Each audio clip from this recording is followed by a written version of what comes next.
Tout le monde est à la recherche de cette vie heureuse. Tout le monde est à la recherche du bonheur. Et chacun a sa conception du bonheur et quelquefois même de la réussite. Quand je dis chacun, tout dépend de nos convictions religieuses, de notre croyance. En tout cas, ce qui m'importe ici, c'est de parler en tant que croyant musulman et je m'adresse à des croyants musulmans. On va donner quelques clés afin de pouvoir goûter à la félicité, à la réussite et au bonheur. As-sa'ada fi dunya wal akhirah bi'idhnillahi tabaraka wa ta'ala wa billahi tawfiq. On ne va pas s'étaler en citant sans exemple ou alors en donnant 100 clés, mais ça va tourner, cette intervention va tourner autour de 3 clés qui sont indispensables en tout cas. Il y a d'autres clés, il y a d'autres éléments, il y a d'autres paramètres qui rentrent en compte en dehors de ces clés-là afin de goûter au bonheur. Mais en tout cas, on ne peut se passer de ces 3 clés. C'est impossible. Celui qui prétend vouloir goûter au bonheur éternel en se passant de ces 3 clés que je vais vous donner ou d'une de ces 3 clés, eh bien il se trompe complètement. Je me répète, je parle en tant que croyant musulman. Après, libre à chacun de croire à ce qu'il veut et d'avoir sa conception du bonheur comme bon lui semble. Mais en tout cas, nous, on a notre conception du bonheur et cela est vérifié dans la vie de tous les jours. Quand on est croyant et qu'on met en application ces clés, eh bien on ressent le bonheur. Et on peut traduire le bonheur par un sentiment. C'est un sentiment, bien sûr, le bonheur, puisque ce sentiment réside dans le cœur. On le sait toutes et tous, on ressent quelque chose dans le cœur quand on est heureux. Donc c'est un sentiment. Le bonheur, c'est un sentiment intérieur qui se manifeste par le calme de l'esprit. C'est ce que tout le monde cherche. Souvent, quand tu dis à des parents, voilà ce que ça va, et quand les parents nous disaient, à l'époque, même jusqu'à aujourd'hui, les personnes plus âgées ont l'habitude de répéter cette même phrase. Quand on leur dit, est-ce que ça va, qu'est-ce que tu souhaites? Ils disent, on veut quoi? L'ahna. C'est ça? L'ahna, parce que ça n'a pas de prix. Tu peux avoir de l'argent, tu peux avoir ce que tu veux, mais si tu n'as pas l'ahna, si tu n'as pas cette tranquillité, eh bien tu n'as rien. Et c'est pour cela que le bonheur, c'est un sentiment intérieur qui se manifeste par le calme de l'esprit, la tranquillité de l'âme et du cœur. Et cela est propulsé par la puissance de l'iman, la foi. Et quand tu as goûté au bonheur, ce bonheur que je viens de vous expliquer, le calme de l'esprit, la sérénité du cœur, la sérénité de l'âme, wallahi, tu n'as plus rien à envier à qui que ce soit, qu'il soit riche ou pas, fort ou pas, puissant ou pas, connu ou pas. Parce qu'il faut savoir une chose, le bonheur éphémère, tu peux l'acquérir à travers des biens mondains éphémères. C'est possible. À travers l'argent, à travers ici le fait que tu sois connu, à travers un poste, à travers un... Mais il faut bien comprendre, c'est un bonheur éphémère qui disparaîtra quand tes biens de ce bas monde disparaîtront. Kullu man alayha fan. Et tout ce qu'il y a sur la surface de la terre est voué à éphémérité. Donc ton bonheur ne perdurera pas. Puisque tu as basé ton bonheur sur une chose éphémère, l'argent. Ça va rester l'argent? Est-ce que tu prendras juste 1 euro avec toi dans la tombe? Est-ce que juste la clé de chez toi, il y a un intérêt que tu la prennes avec toi dans la tombe? Donc tu as basé ton bonheur sur une cause éphémère, ton bonheur ne sera qu'éphémère. Mais la vraie réussite, le vrai bonheur, la vraie vie heureuse réside dans ce qui n'est pas éphémère. Et ce bonheur-là ne s'achète pas, mais il se gagne. En gagnant l'amour de celui qui accorde le bonheur à qui il veut quand il veut, Allah subhanahu wa ta'ala. Donc le bonheur éternel, parce que c'est un bonheur éternel. Le croyant qui a goûté à ce bonheur-là sera heureux, on est bien d'accord, ici-bas mais aussi dans le delà. Puisqu'Allah subhanahu wa ta'ala aura été satisfait de lui et Allah azza wa jal, de par sa miséricorde et sa compassion et sa justice, aura placé le bonheur dans son cœur ici-bas. Et s'il a mérité le bonheur ici-bas, il goûtera au bonheur dans le delà. Jaza'an wifaqa. Tu as travaillé, tu as mérité le bonheur ici-bas, Allah azza wa jal te rétribuera par le bonheur éternel. C'est pour cela que nous, en tant que croyants, on a cette conception du bonheur. C'est un bonheur qui n'est pas éphémère, mais c'est un bonheur éternel. Et wallahi wa rabbil Kaaba, Il suffit d'aller regarder à droite et à gauche, devant et derrière nous. À travers notre petite expérience, je ne dis même pas à travers celles et ceux, les histoires de celles et ceux qui nous ont précédés, mais juste à travers notre petite expérience autour de nous, regardez. Ceux qui sont dans la voie de l'illicite, dans le haram, dans l'argent illicite, loin de la prière, loin de la religion, loin de... Bien que quand on voit de manière apparente, ils n'ont rien à envier à personne. Souvent, ils ont des belles maisons, ils ont de l'argent, ils ont tout pour être heureux. Et ils sont heureux quelquefois de manière apparente. Mais on a dit que le bonheur, c'est un sentiment intérieur. Et wallahi, tu peux paraître être le plus heureux et le plus riche et le plus beau si tu n'as pas la richesse intérieure et le calme de l'esprit, le calme du cœur, la sérénité du cœur. Si tu n'as pas ce bonheur, cette tranquillité intérieure, tu n'as rien, et on le sait.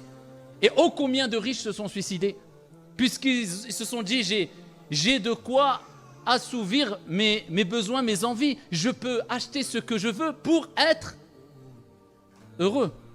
Le but quand on veut avoir de l'argent, quand on veut avoir le pouvoir, c'est pourquoi? Le but c'est quoi? C'est avoir du plaisir pour être heureux. Mais quand il a tout cela et qu'il se dit je peux même aller sur la lune si je veux, j'ai tellement d'argent, je fais ce que je veux, je peux organiser ce que je veux, je peux avoir ce que je veux, je peux acquérir ce que je veux, mais il sent toujours un vide. Bien, il se rend compte, bon gré mal gré, qu'en fait le vrai bonheur, ce n'est pas ce qui est palpable physiquement à travers les richesses et les biens d'ici-bas, mais c'est le sentiment intérieur qui se manifeste par un calme de l'esprit, un repos de l'âme, une tranquillité du cœur. Et cela ne peut être propulsé que par la puissance de l'iman, de la foi. Alors il y a plusieurs éléments pour acquérir le bonheur de manière générale. Nous en tant que croyants musulmans, on dira c'est la religion. Mais il faut pousser un peu plus loin et chercher à savoir quelles sont les clés les plus importantes pour goûter à ce bonheur. De manière quotidienne, chaque jour. Matin, midi et soir. Que ça ne soit pas ponctuel, mais que tu vives heureux. Bien sûr, on se comprend. Il y aura des moments de tristesse, il y aura des moments de douleur, il y aura des malheurs dans la vie. C'est sunnatullah. Ça, c'est le décret d'Allah subhanahu wa ta'ala. Allah azza wa jalla a dit au prophète alayhi salatu wa salam dans le Coran « Wa la taku fi dayqi mimma yamkurun, inna Allaha ma'a alladhina attaqaw » Et ne sois pas « Wa la taku fi dayqi mimma yamkurun » N'est pas ce sentiment d'angoisse. Il ne faut pas avoir cette poitrine serrée, être mal, être gêné à cause de ceux qui complotent contre toi. Allah est avec ceux qui le craignent. Et Allah est avec les bienfaisants. Allah s'adresse à qui? Au prophète alayhi salatu wa salam. Le prophète a pleuré quand son fils est décédé. Et il a rappelé que c'est une miséricorde de la part d'Allah. Donc c'est tout à fait normal d'avoir ces moments de joie, de tristesse, de réussite, d'échec. Allah nous dit dans le Coran, et c'est ainsi que nous faisons alterner les jours. Un jour pour toi, un jour contre toi. Un jour bon, un jour mauvais. Un jour de joie, un jour de tristesse. Mais le croyant, eh bien c'est pertinemment que ces épreuves eh bien, seront une source de bonheur au jour de la résurrection. Et que ce n'est que passager. Et il ne dépasse pas les limites. En se plaignant d'Allah, mais il se plaint auprès d'Allah en étant satisfait de ce qui lui arrive.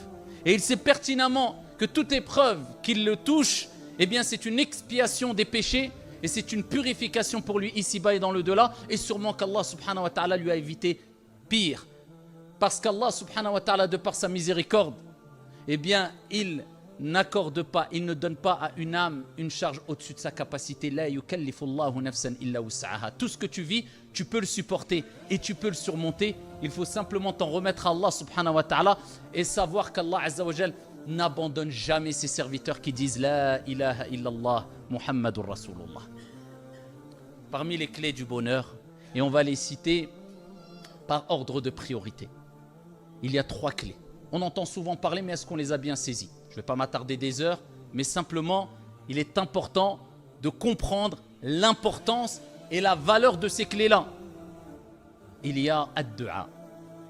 Ensuite, un degré au-dessus de du'a, il y a ad-dhikr, l'évocation. Ensuite, un degré au-dessus de l'évocation, il y a as-salah, la prière. Pourquoi ad-dhikr au-dessus de l'invocation? Pourquoi la prière au-dessus du dhikr? On va le voir, incha'Allah. Nous avons dit précédemment que si tu veux le bonheur éternel, il faut le gagner, il ne s'achète pas. Et comment on le gagne? En gagnant l'amour d'Allah Azza wa Jal. Et comment on gagne l'amour d'Allah Azza wa Jal? وَمَا خَلَقْتُ الْجِنَّ وَالْإِنسَ إِلَّا لِيَعْبُدُونَ. Allah Azza wa Jal nous dit dans le Coran, je n'ai créé les djinns et les hommes que pour m'adorer. C'est à travers son adoration. Et il n'y a pas d'action à travers laquelle le serviteur se rapproche le plus d'Allah subhanahu wa ta'ala et est le plus aimé par Allah subhanahu wa ta'ala, comme il est relaté dans le hadith divin, que ce par quoi Allah Azza wa Jal, ou que à travers les actes qu'Allah subhanahu wa ta'ala lui a ordonné de faire, les obligations, as-salah, as-siyam. Ça ne sert à rien de se préoccuper de ce qui est surérogatoire alors que tu n'excelles pas dans ce qui est obligatoire. Allah Azza wa Jal te rappelle que les actions qui te rapprocheront le plus d'Allah et te permettront de gagner l'amour d'Allah, imagine-toi, Allah t'aime. Et quand Allah t'aime, tu es un allié d'Allah. Et quand tu es un allié d'Allah, de quoi crains-tu? Qu'est-ce qui va te détourner du bien après cela? Allah veut ton bien. Khalas. Mais cet amour-là, il se gagne à travers ce que Allah t'a ordonné de faire. Concentre-toi par ce qui est obligatoire. Et c'est ce qui nous désole aujourd'hui. Tu verras peut-être une personne polémiquer des heures. Une personne apprendre la science pendant des heures chaque jour. Une personne prête à parler et exhorter les gens pendant des heures. Mais la base, il ne l'a même pas. قَدْ أَفْلَحَ الْمُؤْمِنُونَ الَّذِينَ هُمْ فِي صَلَاتِهِمْ خَاشِعُونَ. Allah dit, certes, ont réussi les croyants. Qui sont, ya Allah, ces croyants-là qui ont réussi, ils ont gagné ça et stop, classe. Celles et ceux qui sont humbles, qui ont cette concentration dans la prière. Cette personne qui va fournir énormément d'efforts dans des domaines, dans des sujets, alors que as-salah, il la bâcle. Et il fait peut-être la prière de l'hypocrite. Vous voyez l'importance de les priorités à l'awlawiyat. Concentre-toi par ce qui est accessible par toutes et tous. Parce que vous ne trompez pas. Allah subhanahu wa ta'ala, par sa miséricorde, il ne veut pas priver ses serviteurs du paradis, des meilleurs degrés au paradis. Simplement parce qu'un de ses serviteurs a moins d'intelligence que l'autre, a moins de capacité que l'autre, Non, il nous donne des moyens pour gagner le paradis, les plus hauts degrés du paradis. Ici, et il nous donne ces moyens-là pour que ça soit accessible à toutes et à tous. As-salah.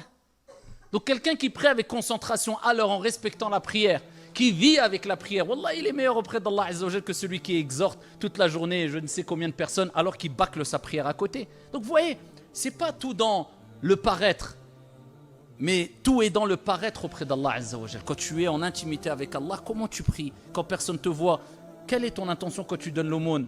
Quel khair tu fais? En tout cas, parmi les clés du bonheur, il y a ad-du'a.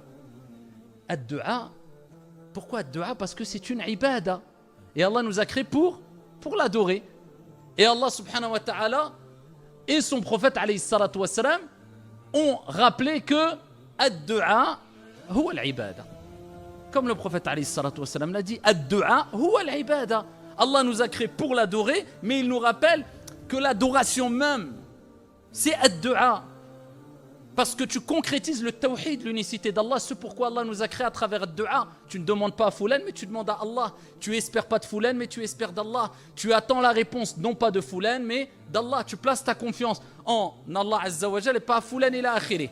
Donc tu t'en remets toujours à Allah subhanahu wa ta'ala. Tu demandes à Allah, tu espères d'Allah subhanahu wa ta'ala et tu patientes. Parce que le croyant qui fait dua, il se doit de patienter. Comme le prophète alayhi salatu wassalam a dit, Allah exauce les invocations tant que le serviteur ne se précipite pas en désespérant de l'exaucement. Oh, j'ai invoqué pendant tel et tel jour, telle et telle semaine, et Allah n'a pas accepté mon invocation. Alors que peut-être, juste quand il a dit cela, Allah allait accepter son invocation.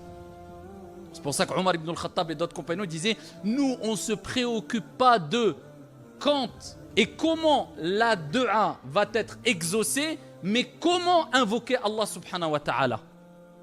Eux, ce qu'ils voulaient, c'est pas est-ce qu'Allah va accepter mon invocation? Non, comment j'invoque Allah? En me concentrant, en ayant un cœur présent, car le prophète alayhi salatu wassalam a dit Allah n'accepte pas l'invocation venant d'un cœur inattentif. En respectant les bienséances, je commence en glorifiant Allah subhanahu wa ta'ala, en priant sur le prophète sallallahu alayhi wa sallam. Ensuite, at-takhliya qabla at-tahliya, la purification avant l'ornement, je demande pardon à Allah subhanahu wa ta'ala. Ensuite, ici, je demande ce que je veux. Je termine par la prière sur le prophète alayhi salatu wassalam. Pourquoi? Parce qu'ils savaient que dès qu'ils lèvent les mains, ils sont en train d'adorer Allah. qu'Allah a accepté ton invocation ou pas, tu as adoré Allah subhanahu wa ta'ala. Ad-du'a huwa al-ibada. Et votre Seigneur a dit, invoquez-moi, j'accepterai votre invocation. Innal ladhina yastakbiruna an ibadati. Donc Allah azza wa jalla a dit, quant à ceux qui s'enorgueillissent, quant à mon adoration, qui ne veulent pas m'invoquer, mais comment il a appelé l'invocation? An ibadati, mon adoration. Donc Allah a appelé ad-du'a al-ibada aussi. Comme le prophète alayhi salatu wa sallam a dit, ad-du'a huwa al-ibada. L'invocation, c'est l'adoration même. Alors, ici, avant de parler de du'a, permettez-moi de montrer une distinction entre ad-du'a et ad-dhikr. Parce que vous savez, quelquefois on entend les invocations du soir et du matin, mais c'est du dhikr ou c'est du'a. C'est quoi? C'est l'invocation ou l'évocation? Il y a une nuance entre les deux, mais ils se rejoignent. On appelle le dhikr, le rappel, tout ce qui nous permet de nous rapprocher d'Allah subhanahu wa ta'ala. Tu penses à Allah, tu es dans le dhikr. Tu évoques Allah, tu es dans le dhikr. Tu pries, tu es dans le dhikr. Tu fais du tasbih, tu es dans le dhikr. Tu fais du'a, tu es dans le dhikr. Ça, c'est son sens général. Et Allah azza wa jalla nous a appelés à l'évoquer énormément, comme on le verra par la suite. Mais ad-du'a, ici, pourquoi le dhikr est appelé ad-du'a aussi? Du'a, on sait, c'est l'invocation. Tu demandes, c'est une demande, talab. Ya Allah, je veux ça. À partir du moment où tu demandes, tu es dans l'invocation.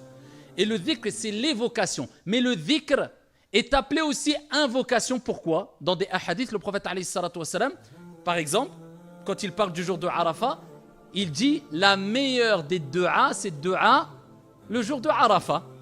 Et la meilleure des du'a, des choses que j'ai dites moi et les prophètes qui m'ont précédé, c'est quoi? C'est quoi? La ilaha illallah, wahdahu la sharika lah, lahul mulk wa lahul hamd wa huwa ala kulli shay'in qadir. Le prophète l'a appelé du'a. Elle est où la du'a dans ce dhikr? Pourquoi le prophète l'a appelé du'a? C'est un dhikr ou c'est une du'a? C'est une évocation ou c'est une invocation? C'est un dhikr, c'est pas une du'a, c'est pas une demande. Tu fais un dhikr, tu glorifies Allah. Mais pourquoi il l'a appelé invocation? Parce que tout dhikr qui implique l'espérance de l'exaucement d'une invocation est considéré comme une du'a. D'accord? Par exemple, le prophète alayhi salatu wa salam nous dit, celui qui dit 100 fois par jour Subhanallahi wa bihamdi, gloire à Allah et louange à Allah, ou bien gloire et pureté à Allah subhanahu wa ta'ala, se verra pardonner tous ses péchés, même s'ils sont aussi nombreux que l'écume de la mer, rapporté par Muslim.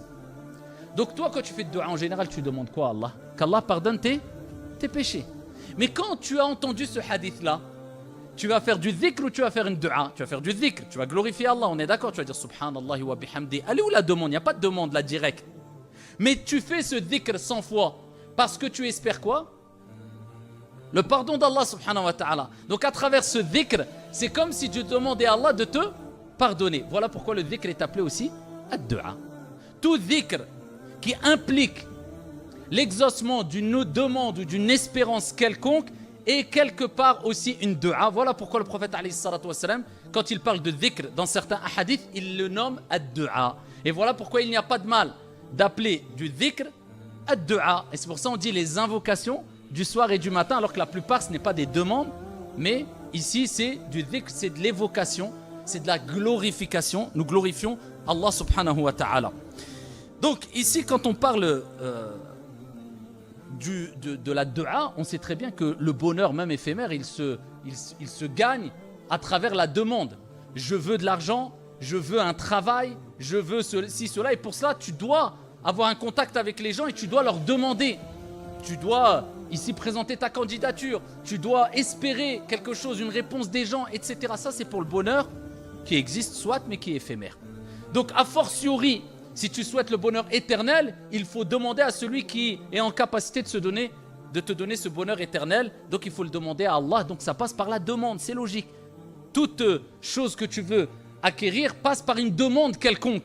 Que dire du bonheur éternel? Ça passe par la demande. Pour ça le prophète alayhi salatu wa salam, il nous dit de demander le paradis, et il dit quand vous demandez le paradis, demandez le degré le plus haut du paradis qui est le firdaus. Donc Allah nous demande de demander le paradis. Et plus que cela, même le paradis et l'enfer, on fait du'a. Et celui qui demande à Allah subhanahu wa ta'ala de lui accorder le paradis 3 fois, le paradis, eh bien, invoque Allah azza wa jal en ta faveur. Oh Allah, accorde-lui le paradis. Et celui qui demande protection contre l'enfer à 3 reprises, eh bien, de même l'enfer, demande à Allah de te préserver de l'enfer.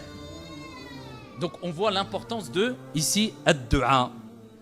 Et ad-du'a, bien sûr que ça apporte un bonheur éternel dans l'au-delà à travers ces demandes de l'au-delà. Et c'est pour cela qu'il ne faut pas se tromper aussi. Il n'y a aucun problème. Il y a une minorité de savants, à titre d'exemple, qui disent que dans la prière, on ne doit pas faire de demande autre que le dhikr et la récitation du Coran. Parce qu'ils disent que ça rentre dans le fait de parler dans la prière. La grande majorité, ils ont leurs preuves. Ils disent bien sûr, tu peux faire des demandes. D'accord ? Il n'y a pas de problème à cela. Mais en tout cas, la dua doit se faire tout le temps, à tout moment. Et celui qui veut acquérir le bonheur dans l'au-delà, il invoque Allah subhanahu wa ta'ala pour l'au-delà. Et il est important de multiplier plus les invocations pour l'au-delà que la vie d'ici-bas. Pour ça, quelquefois, on se trompe. On dit, c'est bien, je fais des duas, je demande des choses à Allah ici-bas, et c'est une ibada, et c'est bien. Mais il ne faut pas se perdre. Est-ce que pour nous, le plus important, c'est l'au-delà ou la vie d'ici-bas? Normalement, ça doit être l'au-delà. La vie d'ici-bas, elle est minime. 60, 70 ans, 100 ans, 110 ans. Et après, l'au-delà, c'est éternel. Donc, c'est plus logique qu'on demande plus à Allah subhanahu wa ta'ala des biens dans l'au-delà que ici-bas. Le paradis éternel que le paradis entre guillemets terrestre. Donc, ne vous trompez pas et n'oubliez jamais d'invoquer plus Allah subhanahu wa ta'ala pour avoir des bienfaits dans l'au-delà que ici-bas. Ça ne veut pas dire qu'on ne doit pas invoquer Allah azza wa jal pour des bienfaits d'ici-bas. Ça ne veut pas dire que ad-du'a est réservé pour le bonheur dans l'au-delà. Ad-du'a provoque la réussite, al-faraj, la dissipation des tristesses et des angoisses et des problèmes même ici-bas, à titre d'exemple. Et ça, c'est un des secrets de du'a. Et ça nous rappelle la puissance de du'a. Il y a le fait d'invoquer Allah directement. Il y a Allah, tu demandes à Allah. On va parler de quelques instants ou quelques moments propices à l'exaucement de l'invocation. Mais il y a une autre manière qui est subtile et qui est très puissante. C'est ce qui est rapporté dans le hadith rapporté par Al-Bukhari. Vous connaissez sûrement le hadith. Il y a 3 personnes qui se sont retrouvées bloquées dans une grotte.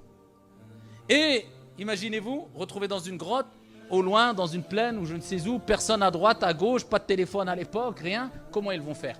Un rocher, ici, a fermé l'entrée de la grotte, bloqué. Donc, qu'est-ce qu'il y a en face d'eux si ce n'est Al-Maut, la mort? Mais quand tu as la conviction que quand toutes les portes se ferment, il reste une porte qui restera toujours ouverte et qui est « Wa tawakkal ala al-hayy alladhi la yamut » et place ta confiance en le vivant qui ne meurt jamais, Allah subhanahu wa ta'ala, eh bien quand tu auras cette conviction-là face aux épreuves, eh bien tu verras. Tu verras que les portes s'ouvriront bi'idhnillah azza wa jal. Allah fait ce qu'il veut quand il veut et Allah est capable de toutes choses. C'est une question de yaqin, de certitude, de tawakkul, confiance en Allah azza wa jal, et tu manifestes cette confiance et cette certitude normalement dans ces moments-là à travers ad-du'a. Parce que qu'est-ce que tu vas pousser la pierre, tu vas faire l'écho, tu vois, il faut faire les causes dans l'islam, tu peux pas. Tu vas faire quoi? Ad-du'a, demande à Allah subhanahu wa ta'ala. Vous voyez que c'est un moyen dont on ne peut pas se passer normalement. Le croyant ne peut pas se passer de la demande. Et ici, qu'est-ce qu'ils ont fait? Alors, il y a une première personne qui a invoqué Allah azza wa jal en disant « Ya Allah, un jour, j'ai fait telle et telle chose. » Il a rappelé qu'un jour, alors qu'il était proche de ses parents qui étaient très âgés, regardez les actions que faisaient les pieux et les vertueux, eh bien, il a pris du lait et il est parti à côté de ses parents pour leur donner à boire de lait, ses parents qui étaient très âgés, et ils se sont endormis. Et qu'est-ce qu'il a fait? Eh bien, il est parti paître ses bêtes et ensuite il est revenu et il est resté toute la nuit au chevet ou au proche de ses parents afin que, ici, s'il se réveille, eh bien, il leur donne à boire du lait. Toute la nuit avec son bol de lait comme ça. Nous juste patienter 10 minutes, j'ai pas le temps, Allah ya'oun. Toute la nuit, juste pourquoi? S'ils se réveillent, hop, je peux leur donner du lait. Et jusqu'au matin, et ensuite il a mis priorité sur le reste de sa famille, et là, il a donné du lait à ses parents. Il a dit, Allah, si je l'ai fait, cette action pour toi, libère-nous. La pierre, elle s'est déplacée un peu. Vous voyez la puissance de dua à travers des bonnes actions que tu as faites. Donc lorsque tu es dans des situations surtout critiques, où tu vois que toutes les portes se ferment, souviens-toi, et ça doit nous motiver à faire des actions dont personne n'a connaissance, et on les a fait vraiment pour Allah subhanahu wa ta'ala, des belles actions. Eh bien, utilise ces belles actions-là que tu as faites afin de demander à Allah subhanahu wa ta'ala de te venir en secours ici quand tu as besoin de lui. La pierre, elle s'est un peu ouverte. Une autre personne a dit, ya Allah, une fois, eh bien, j'ai voulu profiter d'une femme dans l'illicite. Et ensuite, cette femme-là était venue et elle m'a dit, crains Allah. Et ensuite, je me suis souvenu de toi. J'ai eu cette honte de commettre l'illicite. Eh bien, je lui ai donné l'argent et je lui ai dit, tu peux partir. Et par crainte envers toi, ya Allah. Ya Allah, si j'ai fait cette action pour toi, eh bien, libère-nous. La pierre s'est encore un peu ouverte. Elle s'est déplacée plutôt. L'entrée s'est libérée. Et donc, il ne pouvait pas encore passer. Une troisième personne a dit, ya Allah. Elle a dit, moi, j'avais des employés. Et le jour où j'ai voulu payer mes employés, il manquait un employé. Il n'était pas là. Eh bien, qu'est-ce que j'ai fait? J'ai gardé son argent. Je l'ai fait fructifier son argent. Et au bout de plusieurs années, cette personne est revenue, a dit, j'ai pas eu mon salaire, redonne-moi mon salaire. Je lui ai donné non seulement son salaire, mais avec tous les bénéfices. Parce qu'il avait fait fructifier et investi son argent afin qu'il ait un certain capital. Et il lui a dit, ça c'est ton salaire, et ça c'est ce que j'ai investi avec ton argent pour toi. Voilà les bénéfices, ça c'est pour toi. Imaginez le degré. Eh bien la pierre, elle s'est déplacée complètement et ils ont pu sortir. Vous voyez la puissance de dua en mentionnant des bonnes actions qu'on a pu faire dans le passé, avec nos parents, etc. Et ça nous rappelle la puissance de dua. Et ils sont passés d'une situation d'angoisse, de tristesse, de malheur à une joie intense. Donc le bonheur se trouve aussi dans ad-dua. Et la différence entre les humains et Allah subhanahu wa ta'ala, vous le savez, en plus de cela, c'est que l'être humain, plus tu lui demandes, alors que ses réponses seront limitées, et plus il se lasse de toi. Allah, c'est l'inverse. Plus tu lui demandes, et plus il est satisfait de toi. Et moins tu lui demandes, et plus il y a de risques qu'il se mette en colère contre toi, car le prophète alayhi salatu wa salam a dit, Man lam yas'alillah yaghdab alayh. Celui qui ne demande pas à Allah, Dieu se met en colère contre lui, c'est-à-dire que Dieu n'est pas satisfait de lui, parce que c'est comme si tu disais, et Allah, je peux me passer de te demander ceci ou cela, alors qu'Allah veut que tu lui demandes. Allah, il veut que tu lèves tes mains. Allah, il veut que tu sois dans une situation où tu pleures, où tu n'en peux plus, et tu pleures et tu invoques Allah Azza wa Jal. Eh bien là, c'est un moment où l'invocation est propice d'être exaucée bi'idnillahi tabaraka wa ta'ala. Wa idha sa'alaka ibadi anni fa inni qarib.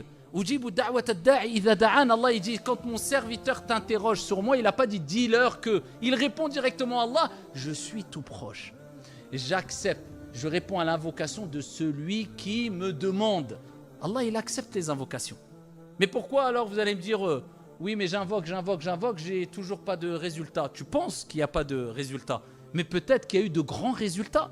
Car le prophète alayhi salatu wa salam fi sahih a dit, quand le serviteur invoque Allah subhanahu wa ta'ala, il se passe une des trois choses, comme vous le savez sûrement.